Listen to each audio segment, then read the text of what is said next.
La France est en guerre. Long state of emergency. France may see 3 months of heightened alert after deadly terror attacks. World leaders vow joint response, intelligence sharing and severing terrorist funding among security steps. Battle for life in Texas. Reaction to the Supreme Court hearing a dispute over state regulation of abortion clinics. And Lord have mercy, Pope Francis condemns terror attacks, entrusting the victims to God's mercy. Those stories and more on EWTN News Nightly for Monday, November 16th, 2015.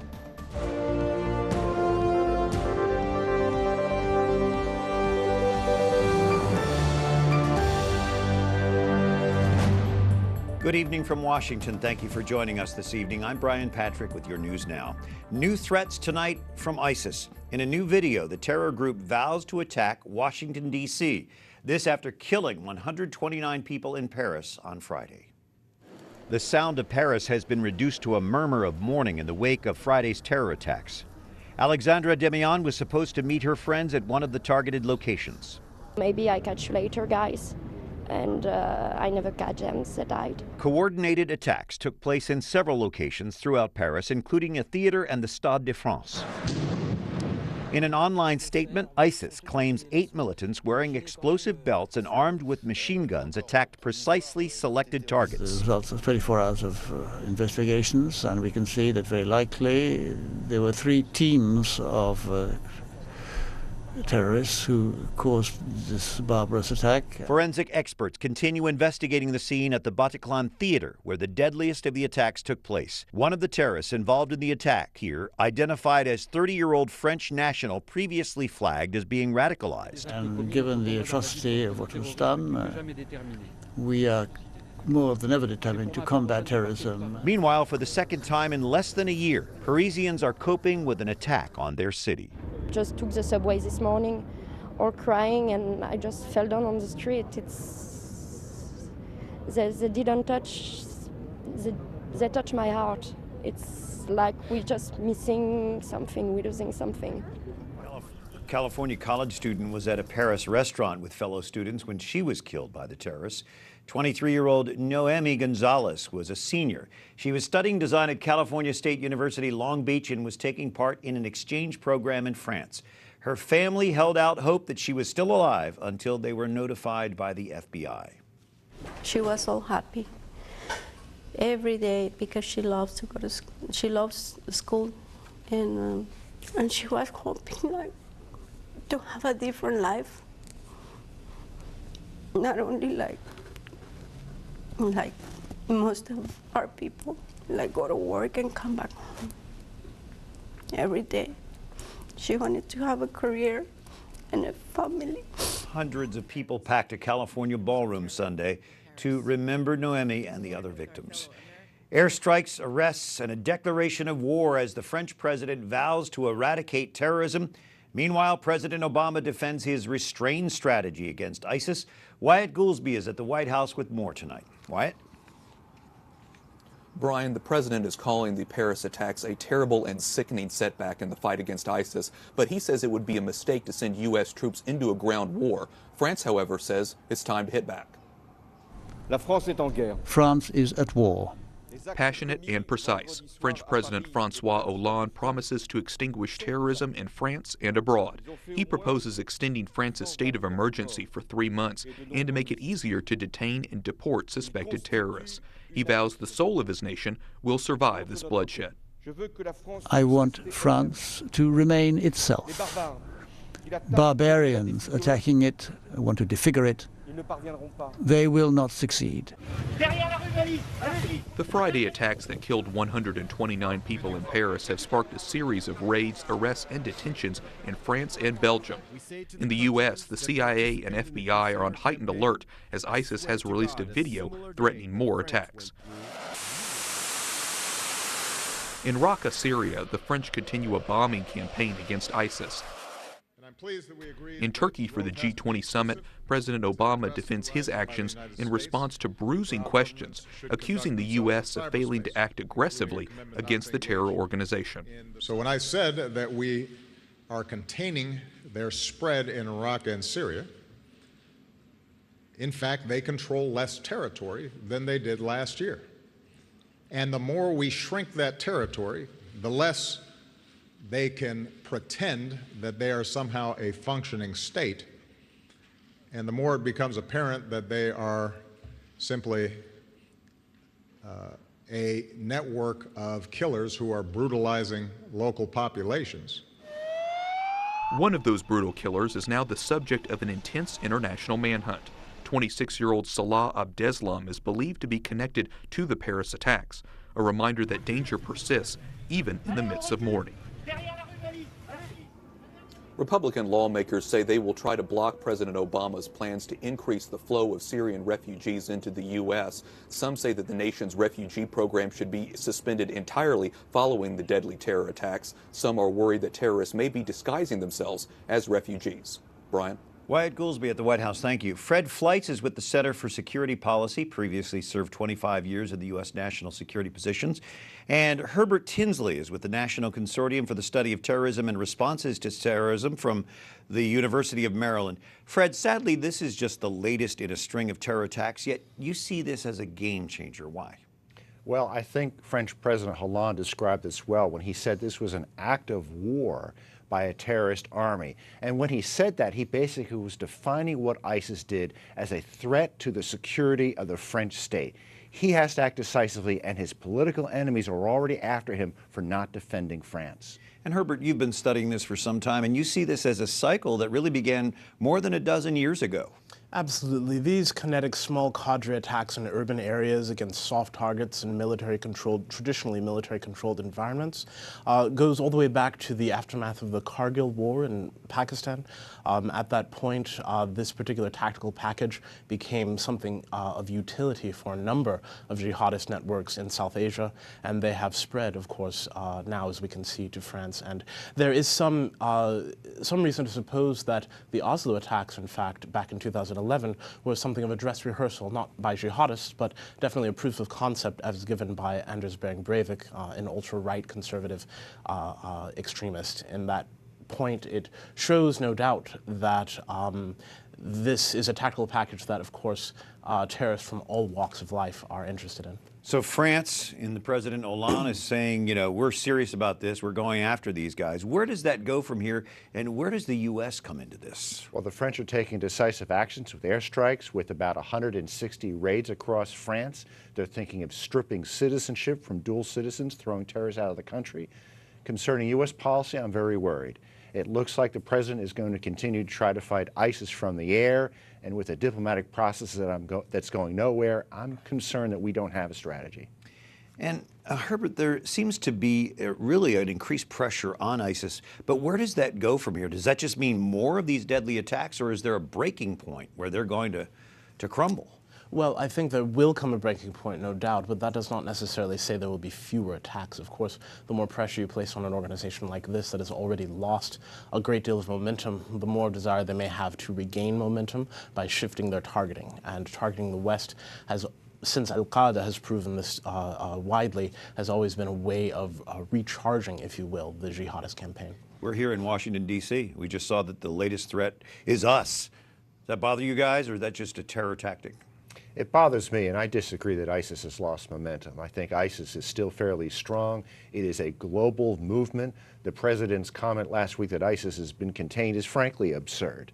And I think that we're going to see more attacks like this until we take ISIS out on the ground in Syria and Iraq. Fred Fleitz and Herbert Tinsley, thank you both for being with us tonight. Good to be here. Pope Francis condemns these attacks, calling it blasphemy to use the name of God to justify violence and hatred. Utilizzare il nome di Dio. The Holy Father expressing shock at the barbarity of the attacks. He says violence and hatred do not resolve problems. Francis also says our ultimate goal is to encounter the risen Lord. He says we need to be ready. Alabama's governor closes his state's borders to Syrian refugees after Friday's Paris attacks. Governor Robert Bentley says he'll oppose any federal effort to relocate Syrian refugees to Alabama.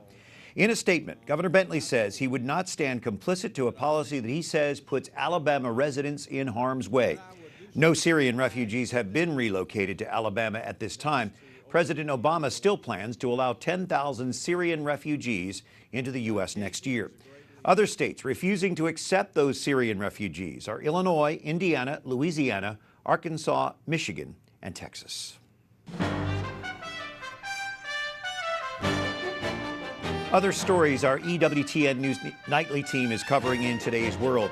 More than 250 U.S. bishops meet in Baltimore this week. They discuss issues facing the U.S. Church every November. Catherine Szeltner is in Baltimore tonight covering the USCCB fall session. Catherine? Brian, with Pope Francis's recent visit and the Synod on the Family in Rome, the bishops have a lot to talk about here. But today, the American leaders of the Catholic Church began the assembly remembering the victims of the French attack. Before the opening session, the president of the U.S. bishops prayed for the victims and expressed solidarity with the people of France. The bishops say while terror seeks to separate people, Parisians remind us bonds are strengthened through courage and compassion. Archbishop Joseph Kurtz also spoke out about other recent terror attacks. On the same day as the Paris tragedy, bombs exploded in Baghdad and in Beirut, killing dozens of Muslims. For Christians in the region, the situation is, of course, very grave. We must speak out more forcefully than ever before on this tide of deadly hate. Archbishop Kurtz will release a presidential statement on the topic. He says it's a way to unite and stand with the persecuted around the globe. Tomorrow, the bishops are expected to vote on the Faithful Citizenship Guide. It's a document the bishops put out every presidential election year to give moral guidance to Catholic voters. Brian? Catherine Szeltner in Baltimore. We look forward to your conversation with Bishop Barron coming up.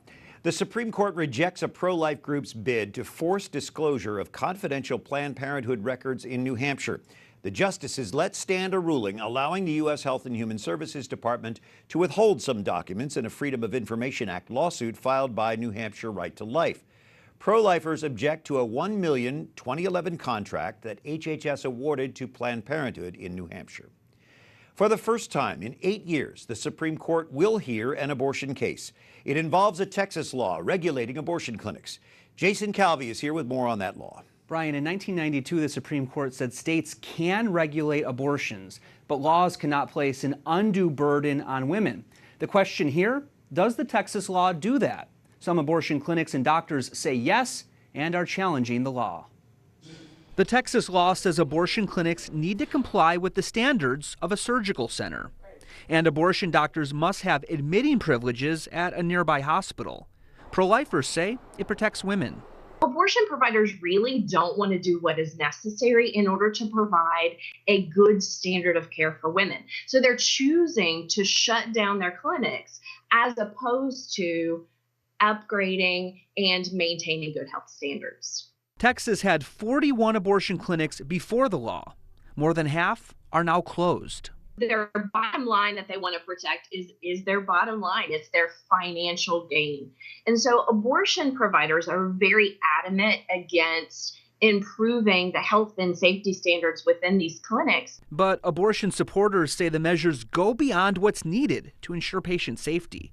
Texas lawmakers passed the law in 2013. House Bill 2 is finally passed. Congratulations, Senator. This bill would preclude women receiving critical health care services because licensed abortion facilities would be closed. This bill encourages abortion doctors to be more responsible and accountable to women. This case could impact other state laws. A pro-abortion research institute says 22 states require abortion clinics to meet surgical center standards, and 11 states require doctors to have admitting privileges at hospitals. Brian? Jason Calvi, thank you. Coming up, Notre Dame Cathedral in Paris reopens for a memorial mass for victims of terror.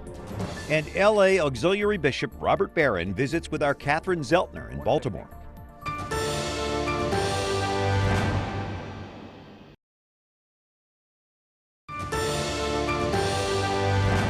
November 16th, 2015. Thanks for joining us on this Monday evening. I'm Brian Patrick. Hundreds of Parisians gather at Notre Dame Cathedral Sunday night for a special mass. The renowned bells of that cathedral ring for the 129 victims of the attacks. Notre Dame, like other Paris sites, was closed to tourists during the 3 days of national mourning. It reopened to churchgoers who attended this Mass. Cardinal André Vintois, Archbishop of Paris, celebrated that Mass. He says Catholics are prayerfully reacting to this terribly tragic news. And Pope Francis receives a warm welcome Sunday at Rome's Lutheran Church. The papal visit comes ahead of the 500th anniversary of the Protestant Reformation. An event is being planned by Lutheran and Catholic leaders in Sweden next October, promoting Christian unity. Pope St. John Paul II and Pope Emeritus Benedict XVI previously met with that Lutheran congregation. 3 new bishops are introduced at the Bishops' Conference in Baltimore this week, including Bishop Robert Barron. Known for his Word on Fire ministries, Bishop Barron is now an auxiliary in the Archdiocese of Los Angeles. Catherine Szeltner sat down with him today. Bishop Barron, as the conference is going on, the world is shocked and mourning over Friday's terror attack. Can you offer some guidance as to how should Catholics respond? How should we be reacting? It was especially poignant to me because I studied in Paris for 3 years. As I watched the pictures, I recognized those streets and some of those shops in the corner. So it was very moving to me and poignant to me. You know, what's the response? We worship a crucified Lord. And so in a certain way, violence and the response to violence is at the very heart of Christian faith. Our Lord, who took on the violence of the world, took on sin and dysfunction and swallowed it up in the ever greater divine mercy. That's the Christian approach to violence, not to fight it so much on its own terms, though I think at times that's the only thing we can do, hence our just war theory. But the basic approach, I think, is to respond to violence with love, with nonviolence, with mercy, and thereby don't fight fire with fire, but fight fire with its opposite, fight hatred with love.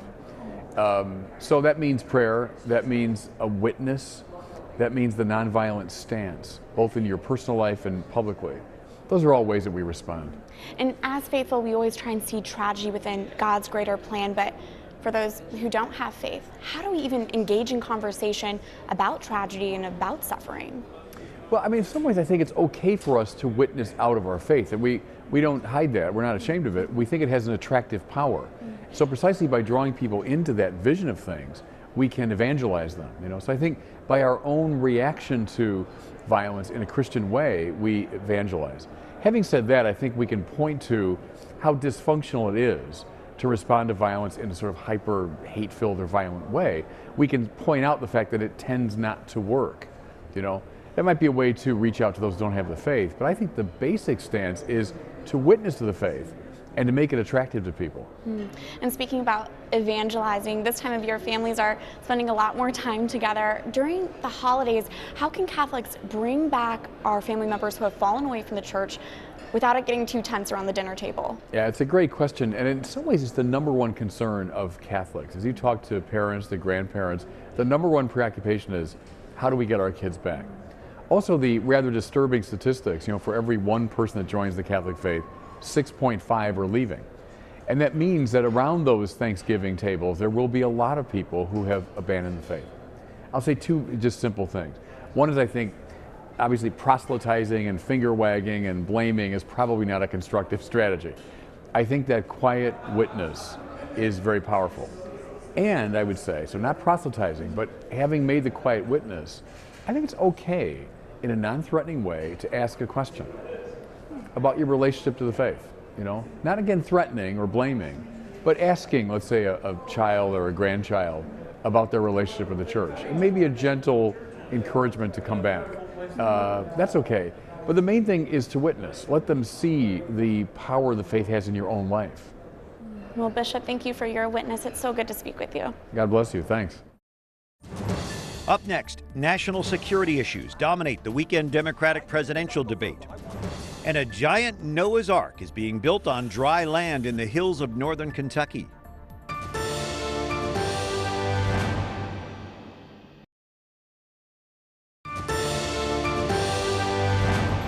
I am deeply saddened by the terrorist attacks in Paris. Please join me in prayer for the victims and their families. That's a tweet from Pope Francis over the weekend. Thank you for joining us this Monday evening. I'm Brian Patrick. Democratic presidential candidates met Saturday for their only Iowa debate before the caucuses there February 1st. It was originally to focus on the U.S. economy, but Friday's Paris attacks changed direction.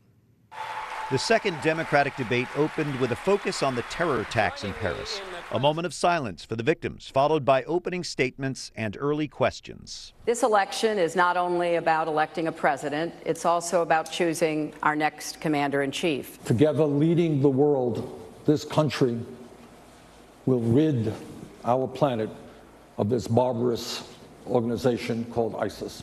My hearts go out to the people of France in this moment of loss. Hillary Clinton focusing on international diplomacy. And I think that we have to look at ISIS as the leading threat of an international terror network. It cannot be contained, it must be defeated, so that we can be supportive, but this cannot be an American fight, although American leadership is essential. Bernie Sanders hit at Clinton's vote for war in Iraq in his analysis. I would argue that the disastrous invasion of Iraq, something that I strongly opposed, has unraveled the region completely and led to the rise of al-Qaeda. Questions then pivoted to the economy.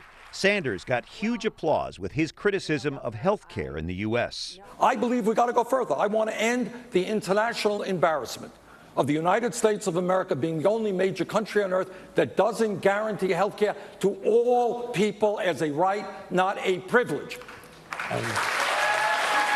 And Martin O'Malley got applause and laughter with his zinger about Republican Donald Trump. And let's say it in our debate, because you'll never hear this from that immigrant-bashing carnival barker, Donald Trump.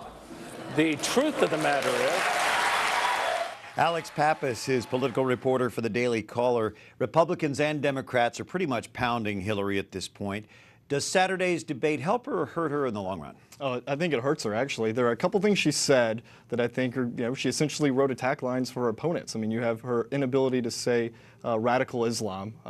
You had her when she was asked about contributions from Wall Street. She invoked 9/11. And then Marco Rubio even came up with an ad today bringing up the fact when she said that she comes from the 60s, which was a long time ago, and making the contrast with, well, I'm new. So she said three things right there that I think you could very likely see in attack ads. And yet, as a former Secretary of State, doesn't she have the most foreign policy experience? Yeah, she does, but there's plus and minuses to that. Obviously, that gives her the ability to demonstrate some gravitas, as I think she did in the debate. At the same time, you also have, opens herself up to criticism, like the Democrats in this debate talking about how, she was for the invasion of Iraq in 2003.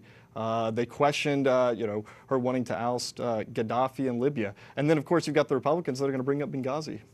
So who in the Republican field has the foreign policy expertise needed here? I think the people that have been in the United States Congress. So you've got John Kasich, governor of Ohio, for example. He was on the House Armed Services for 18 years, likes to bring that up. Marco Rubio is on the Foreign Relations Committee. You even got Rick Santorum, who spent a lot of time when he was in the Congress talking about these issues. Mike Huckabee's obviously interested in that. I think Jeb Bush obviously has an interest in that. But at the same time, I don't really know who could come and take advantage of this interest in national security. Does the terror attack in Paris change campaign strategy? I think it already has. I mean, I think today we saw all the candidates were giving speeches and talking about specifically the refugee situation, whether we should let refugees from Syria come to the United States. Interesting.